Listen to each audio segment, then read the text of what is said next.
Good afternoon and welcome to the House Environment Committee.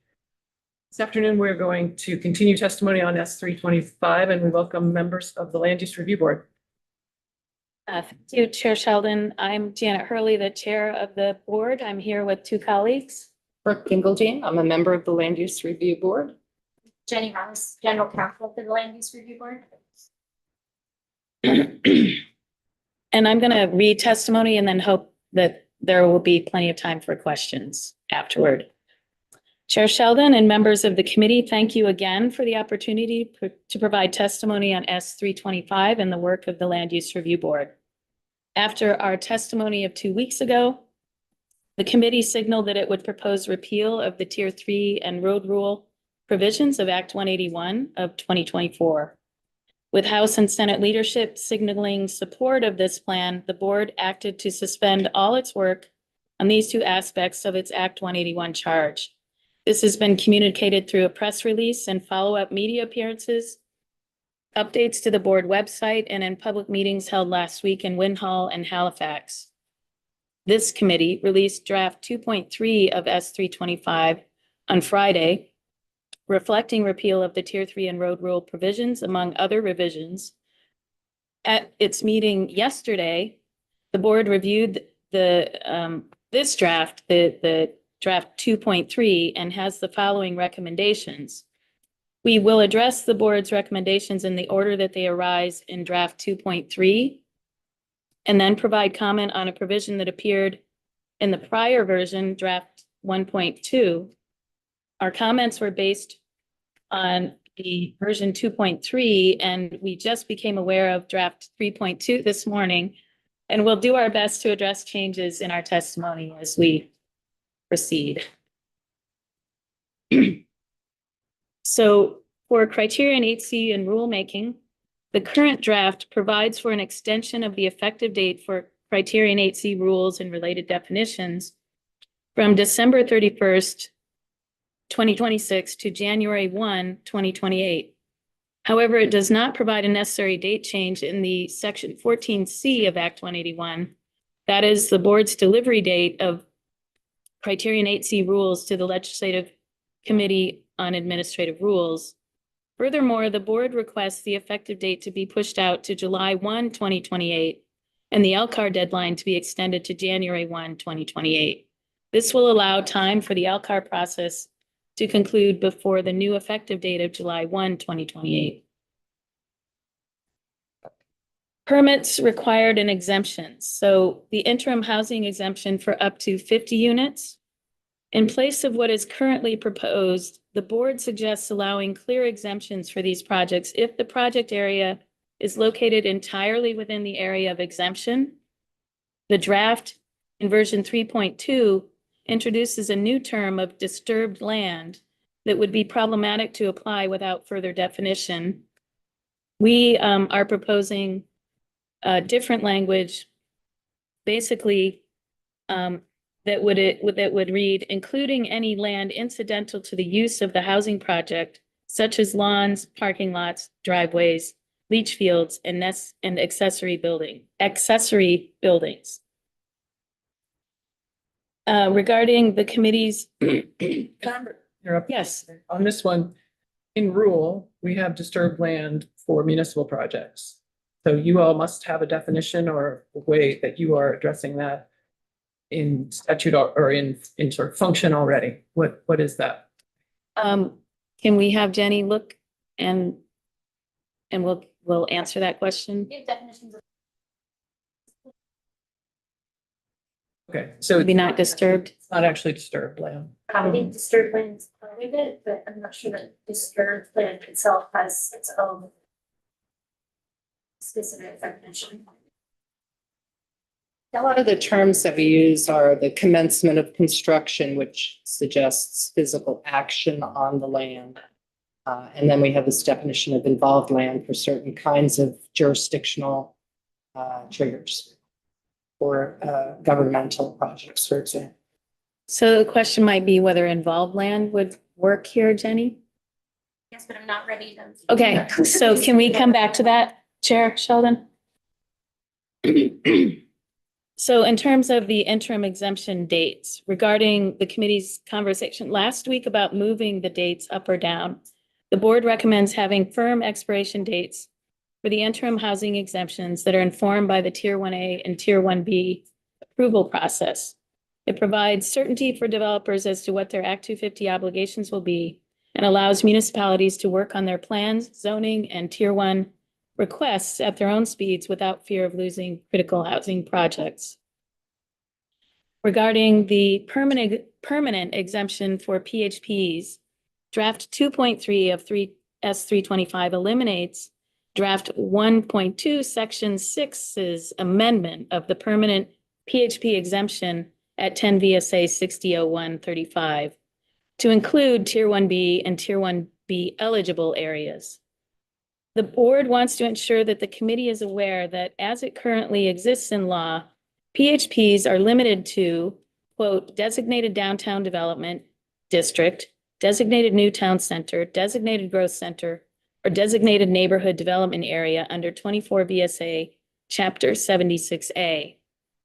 First, Chapter 76A is set to be repealed effective July 1, 2034, to be replaced by the designation program outlined in 24 VSA Chapter 139 and effective upon the board's approval of the regional plan future land use maps. Second, these Chapter 76A designations do not align with the future land use areas in 24 VSA 48A and their corresponding Chapter 139 designations, regardless of whether the municipality seeks Tier 1B status. In other words, once the future land use maps are, and regional plans are approved, there will be no areas eligible for exemption of PHP projects in the state. If that is not the committee's intent, the board suggests reinstating the as-passed S325 language to include Tier 1B and Tier 1B eligible areas. Regarding temporary. Because you were actually the person who brought to our attention the Tier 1B eligible areas was very unclear. So have you gained some clarity on that, or you?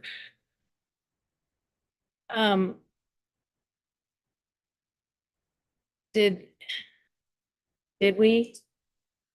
That Tier 1B eligible was unclear? Yeah, you had a long. I think, yeah, you're right. I think that because the board hasn't what the distinction is, the board hasn't evaluated areas for Tier 1B status that are not proposed for Tier 1B status to us. The RPCs are saying that they have. I think that they testified to that effect a few weeks ago. But I was making the point in committee that the board has not evaluated all Tier 1B eligible areas to make sure that the municipalities meet the criteria for Tier 1B status. We are only evaluating those municipalities for Tier 1B status that are proposed for Tier 1B status at the time that the regional plans come to us. Does that distinction? I didn't feel like I was confused. I felt like you thought it was unclear. If it's clear to you now. No, And what I was suggesting is the board did not evaluate any areas, any municipalities to see whether they meet the criteria for Tier 1B status. eligible means. Right. So the board said that we did not do that. VAPTA maybe came in and said, we're doing that. So,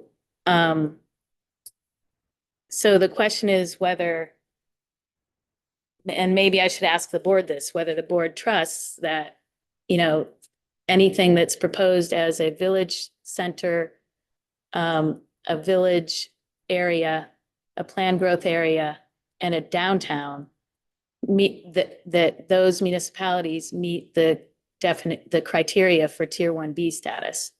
We didn't discuss that explicitly. Jenny? There's a number of things that are problematic with this for me, but we can talk about this one. I was going to say, I think the board's current recommendation is simply to reinstate the language that was passed out of the House. The Senate, yeah. the Senate, excuse me, and I mean, certainly we could pursue different areas. It's mainly we're trying to bring to the committee's attention that priority housing projects will functionally not be able to get active. Right, that makes sense. Yeah. Yeah. So I'm a little confused because in current statute, priority housing projects are supposed to end on January 1st of 2027, which is in like 8 months. No, that's the unlimited unit exemption. Oh, They continue Right. on, but the point is that the land use categories have changed. So we just have to line them up. Yeah. That's the succinct way of saying it. So regarding temporary exemption for PHPs, draft 2.3 eliminates the previous draft's amendment of the interim PHP exemption at 6001, which would have exempted PHPs from Act 250 if they were located outside of river corridors and floodplains, except for infill areas. Sorry, that should say inside. Consistent, what? Yeah, consistent with the other interim housing exemptions that apply to market rate housing. This correction is an issue of environmental justice, as the law currently enacted has the unintentional effect of allowing affordable housing units to be built in areas that have been deemed unsafe for market rate housing and putting the most financially vulnerable Vermonters at risk for flood damage.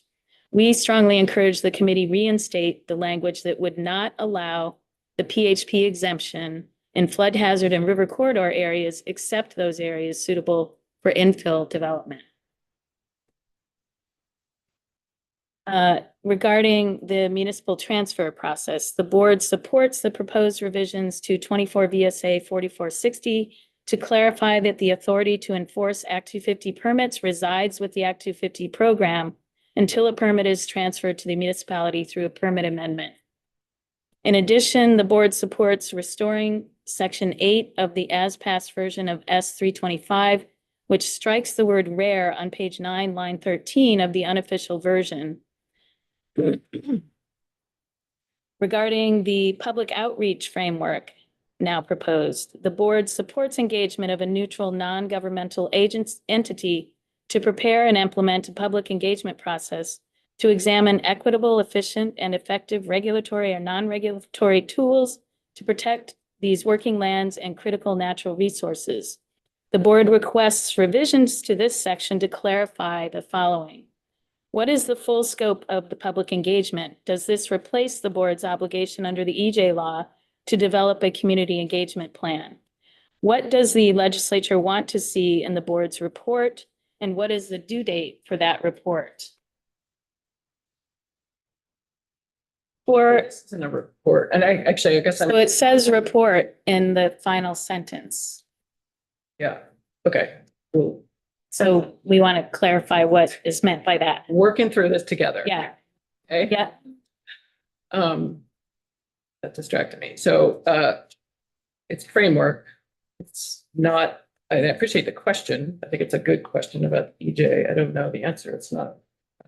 But, so it's a framework and we know it needs a date, probably already has a date, but. Go ahead. so for timely action in the 2027 legislative session, the contractor should be engaged by the fall of this year, if that is your intent. And the board's, well, if it's not a report, It's just developing a framework. so the board is delivering the framework from the contractor to you. Okay, so that should probably be delivered earlier than Maybe representative shape. in the session. it seems like there's some confusion, based on what you have written and are sharing here. It is not intended to prepare and implement a public engagement process, only to prepare for a public engagement process. Okay, There's a date to hire the contractor and then a date to deliver the contractor's deliverable to the legislature. So that's, I think it's September 15th to hire the contractor, and then I think it's February 15th or March 15th to deliver the deliverable. okay, And happy to talk about I drafted this, so I'm happy to Yeah. talk about the intent or what Yeah. we're trying to do here, but I think that it's really meant to not be a project blurb. It's really meant to pass through the blurb to inform us so that we could consider taking an action to develop a public engagement and outreach effort. Okay. If the legislature so chooses. Does that make sense? Okay, so I'm not sure, given that, Representative Shapen, whether everything else that I've written here is still relevant, but let me read it. We note that draft 3.2 provides additional items for public engagement and have concerns. Section 8A references environmental justice requirements that are under consideration for a longer timeline to implement. It is unclear how we could be in compliance and coordination with environmental justice law and policies that are to be in effect after deadlines proposed for the board.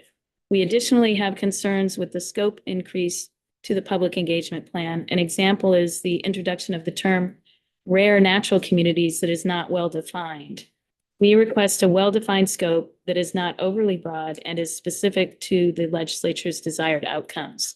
So understood now that the word report, yeah, maybe can be jettisoned.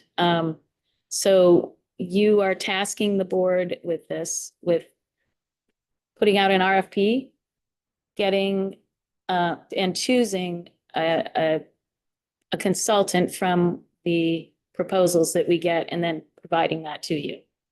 Yeah, there is actually not a requirement. That's it. For RFP, but yes, that would. I mean, I think we would have to. That would satisfy. Yeah. this. And just related to the environmental justice laws, that blurb is also required. We've just been having some So, conversations to understand. yeah. And I'll just explain that it's our intent to make sure that this is in compliance and dovetails with that, but they are different populations. Exactly. So it's really up to the blurb and the environmental justice office we're just being responsive to trying to align Right. those dates. So I think we just probably will have some language to clarify that there's a distinction here because it needs to be distinct. We are working on community engagement plan. We spent 2 hours today working with the all the other covered agencies toward developing that community engagement plan. So It's our intention that this will feed into that. Yeah, support yeah. it, yeah, so we can, but we be can- distinct. yeah, we can work on language then together. So the Joint Legislative Environmental Oversight Committee, the board is happy to interface with an oversight committee as we continue to roll out Act 250 reforms. We welcome opportunities to report on our progress outside of the legislative session and check in with legislative liaisons to be sure we are implementing the way the legislature intended. We request more specificity about the scope of oversight and how the board will communicate with the committee. We recommend considering statutory language from the Health Reform Oversight Committee, 2 VSA Chapter 20, or the Transportation Oversight Committee, 10 VSA Section 12B, to address this. We have concerns about permit oversight in particular and request clear articulation as to how oversight over permitting processes would be exercised. The board notes that the interagency permit modernization tool being developed in response to the governor's housing EO has the potential to be used more broadly when this work is concluded. In addition, the board is committed to continuous improvement of the permit process and is currently working to bring efficiencies and consistency of completeness determinations across the program. The regional plan amendment process. We support providing this shortened process for plan amendments, non-minor future land use map amendments, and standalone Tier 1B requests. Essentially, this would eliminate the 60-day pre-application review for these amendments and separate Tier 1B requests. Elements of a regional plan. The proposed amendment in draft 3.2 to 24 VSA 4348A for downtowns and village centers adds language requiring centers contain buildings that are listed on or eligible for the National Register of Historic Places. The addition of this language would create disparity among regions, as some plans will be approved with these benefits prior to July 1st, while other regions would then become ineligible. Are there any questions about that? Why don't you say what it means to you and So we've already gone through the process for several pre-application process for several regional plans, and we've got one in the final process right now. And we will be making a decision on that before July 1st. And if the terms change for downtowns and village centers, you know, it may mean that what was eligible before July 1st was more expansive than what is eligible after July 1st because of this national register requirement now. that was always the requirement before. So the new the change is what's been proposed, my understanding. Right, and I think we were supportive of the changes that. You shouldn't be applying to what you're doing now. Or I think it was that the board, the statute uses historic in 3 different ways at least. And the board didn't take it as explicit as this change would require it to do. It talks about historic and traditional centers. And the board's interpretation was that does not mean that you have to have, you know, something that's eligible for the National Register. So, and this is only for the community investment program that you don't oversee. Right. We don't, but it's still changing something in the middle of this approval process that we are engaged in, and our approval does confer the designation. So maybe you just want to hear from VAPTA on it. And ACCD. And if this particular section was effective upon passage, meaning it'll potentially go into effect sooner than July 1st. Yeah. It might avoid, yeah. It depends on when we get that first. We have a hearing in mid-May, and then we have 2 weeks to issue a decision. So I think this is very consequential for this program and the resources that haven't changed. And so I think it's really our intent to try and make this work, at least for this period, until we have more resources for that program. But thanks. for Yeah, mentioning it. also because it's an artifact of having to separate the two, using the community investment program for land use. That the whole point is we're taking this apart, and there's going to be bumps along the road, and we're going to have to just. you know what I wonder whether another way to address it is to change the steps, and that, you know, everybody can come in at step 1. But if you want, you know, the historic tax credits, you have to have X. For step 2 and 3.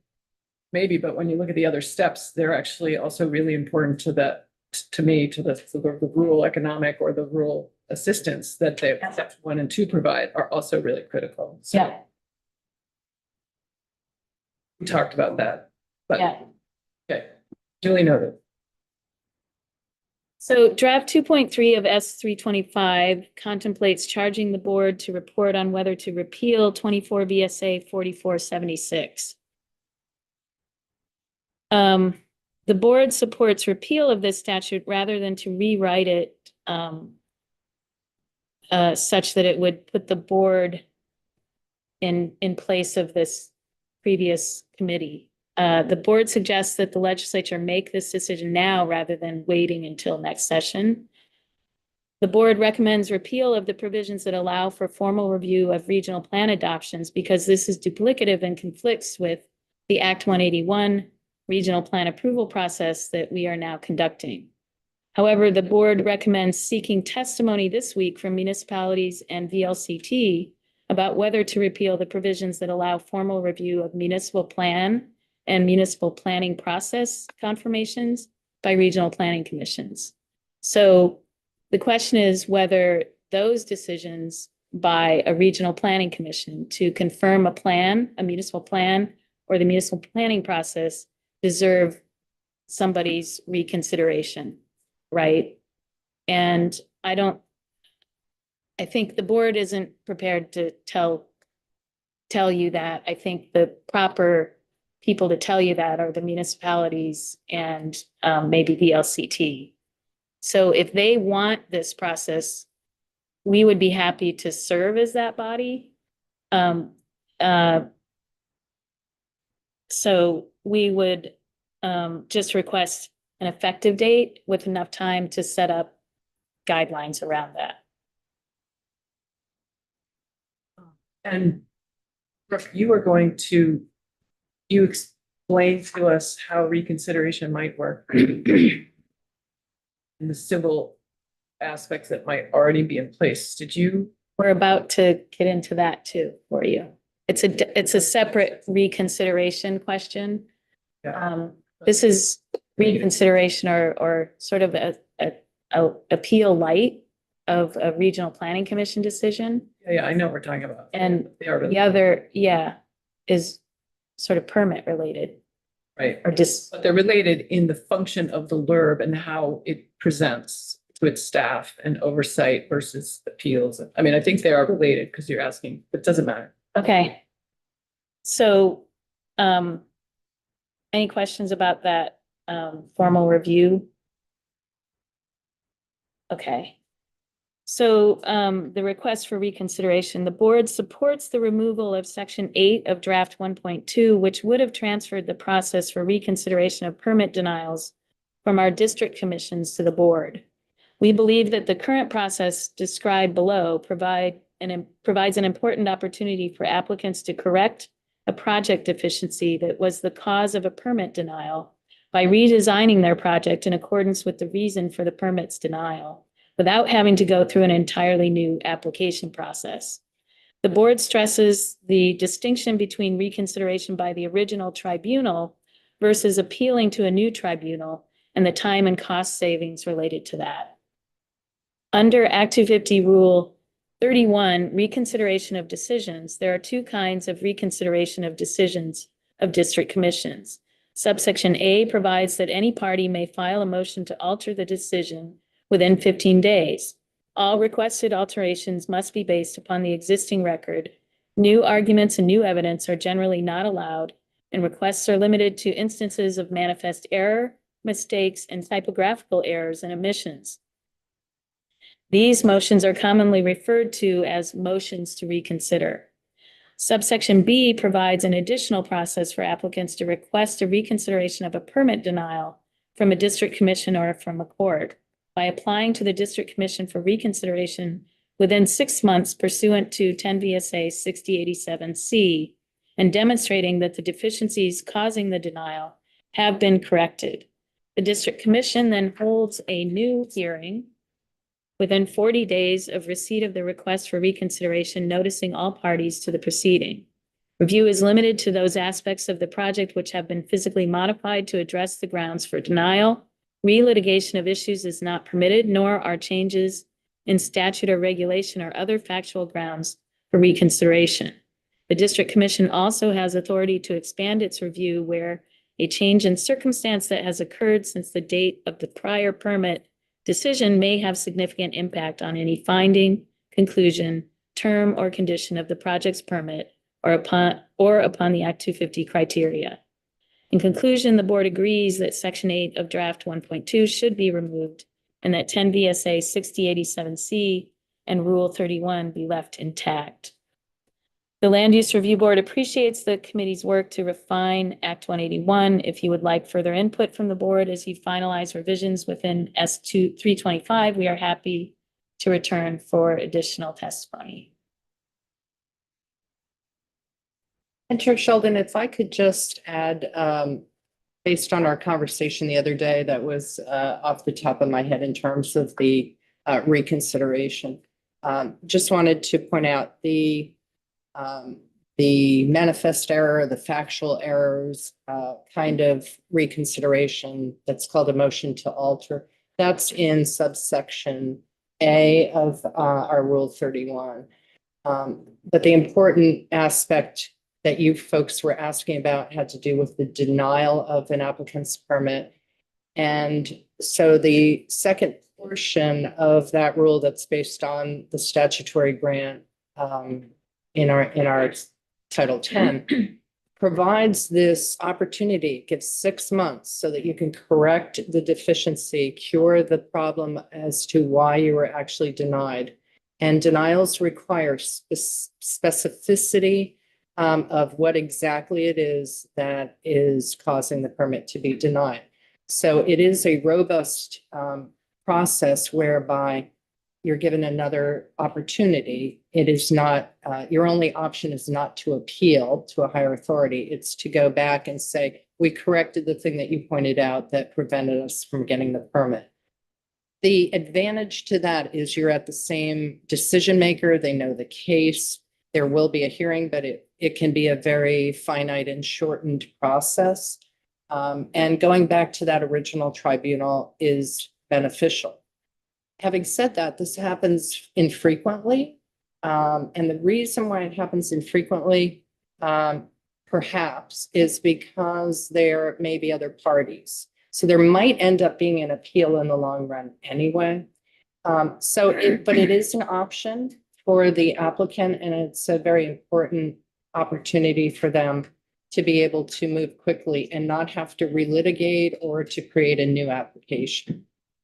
So we do think that that's a strength of the Act 250 process, and we would definitely suggest that that remain intact. If there is an appetite or desire for more of an appellate look to come to the LURB, we could certainly discuss and provide other language that would accomplish that goal, but I would not want to see this particular avenue foreclosed for applicants. I'd like to go back to on removing of rare. Because you already have guidance that includes it as written for towns. I'm sorry, what are we? The recommendation to remove the word rare, Oh, yeah. the tier 1A requirements. And I guess you already have guidance that's provided to towns on how to meet this requirement. So I guess I'm interested, I feel like the database that towns would use to show that they were making this consideration of wildlife set up rare, threatened, endangered. It's the data they would use, the easiest way for them to include it in their planning. I think, we support the A&R position that rare be removed because I think that they don't regulate rare. And But this is using this in totally different ways. They're looking at individual permits, and this is a town planning for rare, threatened, endangered species in order to meet the criteria. It's a different application. we can discuss it further as a board and in light of that and get back to you.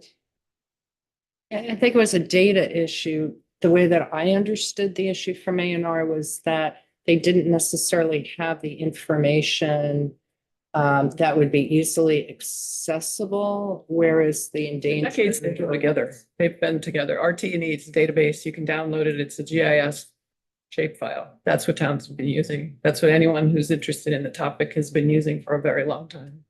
I myself was shocked at it. RTE was in my brain as well. Been there a long time.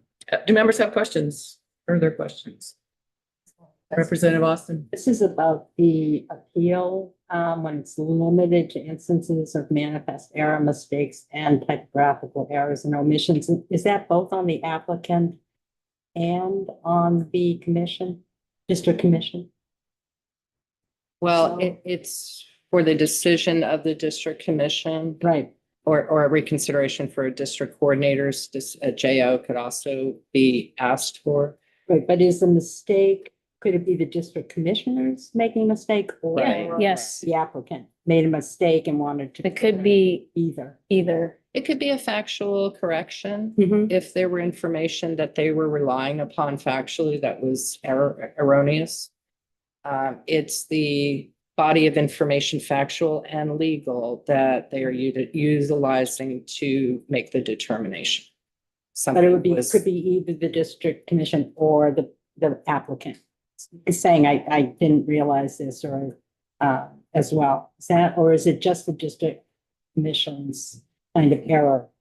It's more to, if there's a correction to the record, okay, we gave you something that said the sky was blue and it was really green. As opposed to, oh, we want to give you more evidence that on more days, there's green, not blue sky. It's to keep the record intact, but to give an opportunity in case there was a big mistake or misunderstanding of the record itself. They try not to alter the record. Yeah. In most situations. Thank you. Chapin. Go back to the interim exemption dates, and I guess, I think we did what you're saying here, but you're not clear if you're supportive of the dates or not. So we did sort of move them all to January 1, 2028, feeling like that was in line with giving municipalities and the LURB ample time to sort of establish those tier one, knowing that more municipalities down the road might make choice to opt in to 1B down the road, but that there would have been ample opportunity for municipalities, including after some of the provisions in here go into effect that make it perhaps more appealing to be a 1B. Yeah, I think what the board is saying, we support that they're all they're all the same. And I think there may be some understanding from some of us that worked with municipalities that it takes municipalities quite a while to come around and get all their ducks in a row. So, we were comfortable with the Senate dates, but that's for you to decide. So as long as we're just saying we think they should all be the same. Really, are you finished? Related to this, I'm interested in having a clause at 2028 because a couple of things. One is it does give towns a year, and actually more than a year, because presumably if they were interested in tier 1A, I know the towns are already talking about it, to do that process, but also because of tracking the houses. And I'm curious, are you still issuing JOs on housing projects? And if so, are you keeping track of the type of housing projects and where they're being proposed?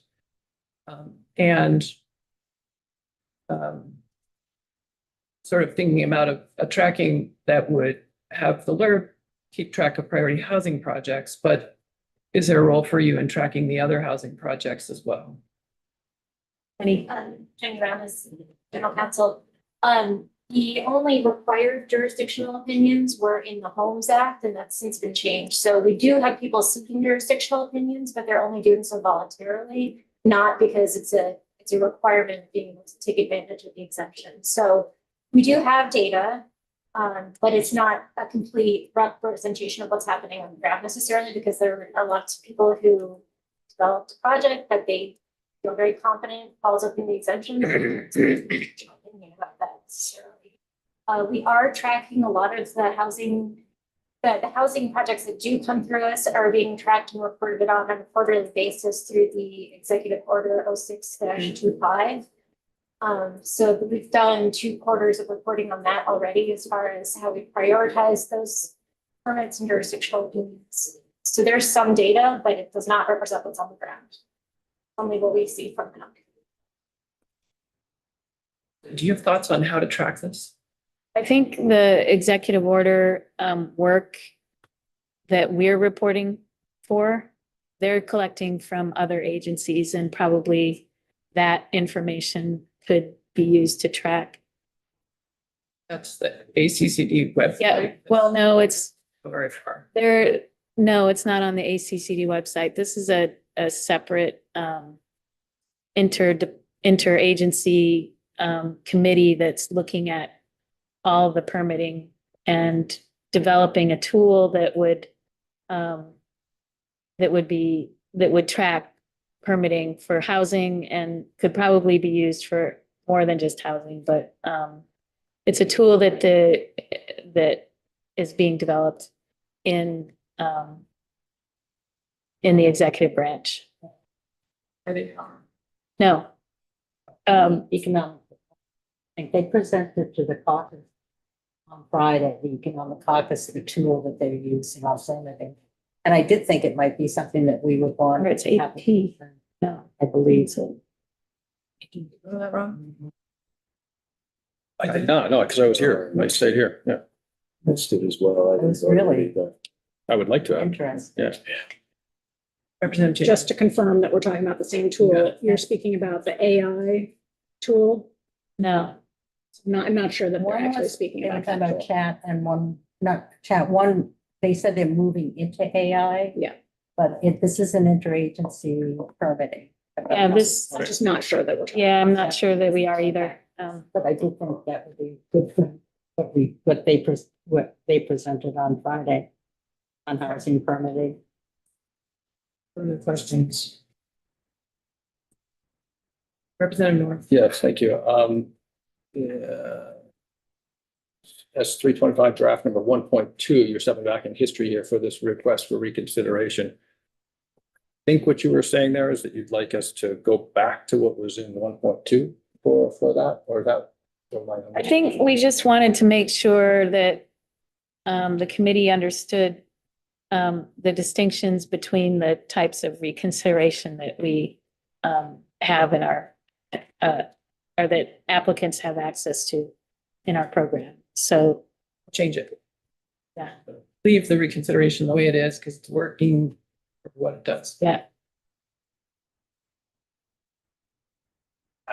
As the act one. And the thing to also keep in mind on reconsiderations or appeals are when cases do go up to the environmental division on appeal, the LURB becomes a party to the proceeding. And often those cases are resolved through a settlement agreement. All parties would have to enter into that. So if there were neighbors or a municipality as well as the applicant, that, they would all have a say in whether or not that case could be disposed of by the court. But there is also that opportunity for the LURB to have decision-making authority with regard to what happens to the case on appeal. So if we perceive that there were a decision that was made not on the right basis, or there was a policy reason to alter that determination, we do have the power to do that through our statutory authority.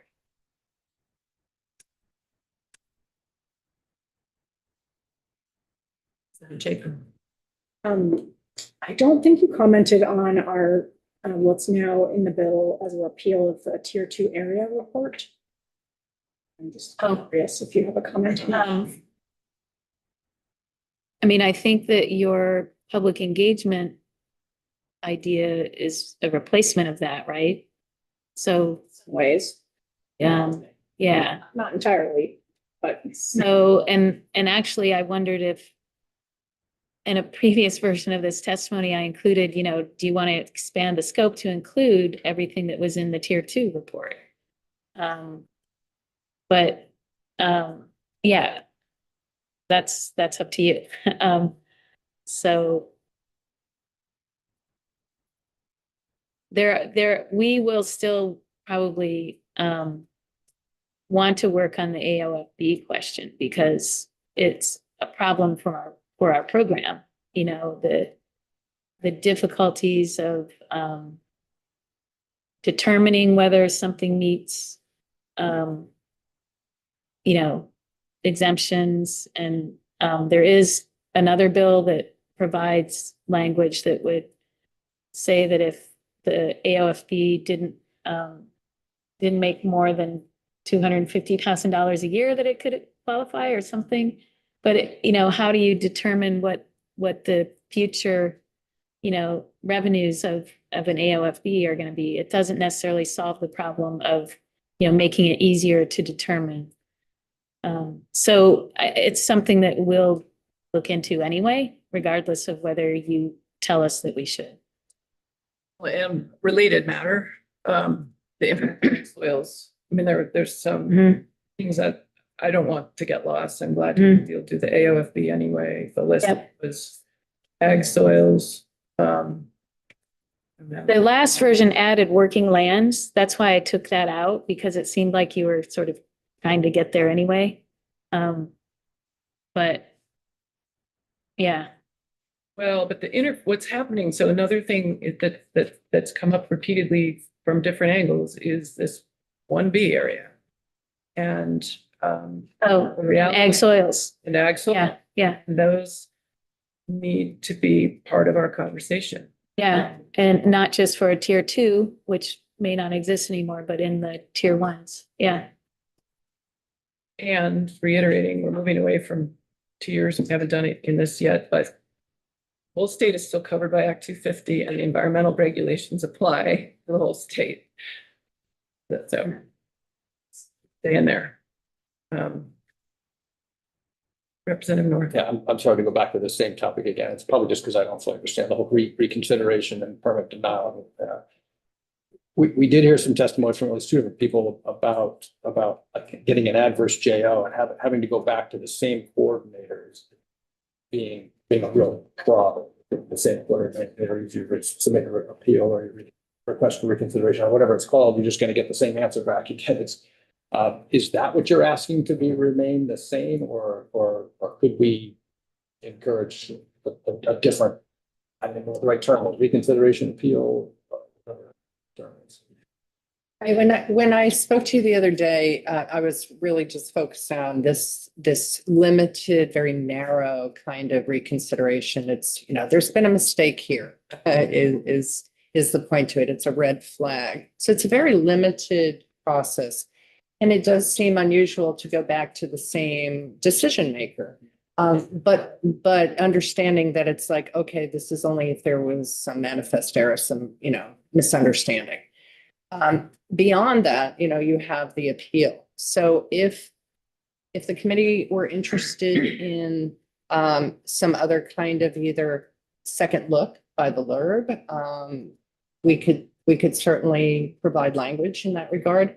I think that it would be more in the idea of an appeal, or as we discussed, this other denial option, to provide some more information later. So we certainly could suggest other avenues if you wanted to alter the structure. You know, and so understanding what the goal would be, we could certainly work back from that and provide language that would accomplish the goal if you wish. It would be helpful. It may not make it for this iteration of this, may not make it this session. I think it's an interesting, like, I don't know how often someone gets a JO they don't agree with and goes back to the same coordinator and gets a different answer. Like, We heard it twice in testimony so far. that they didn't get a different answer. Right. My sense is, because, you know, I've seen this is a normal thing in civil practice, and that's, you know, what I was explaining to you the other day. I think more likely things are just appealed. And then often there are conversations between our general counsel and the applicant on a jurisdictional opinion.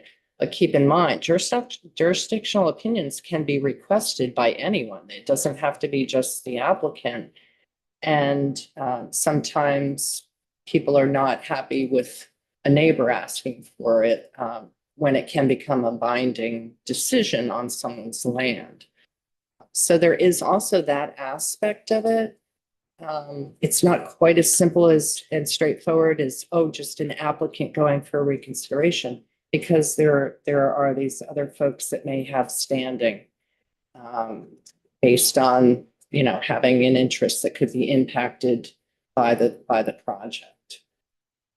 So happy to look further into that and provide you with more information. But it's not quite as straightforward as it might sound. Getting honestly, just note that the language that had been proposed, that we are enthusiastic about having been removed, would not have actually addressed the problem of jails. Important.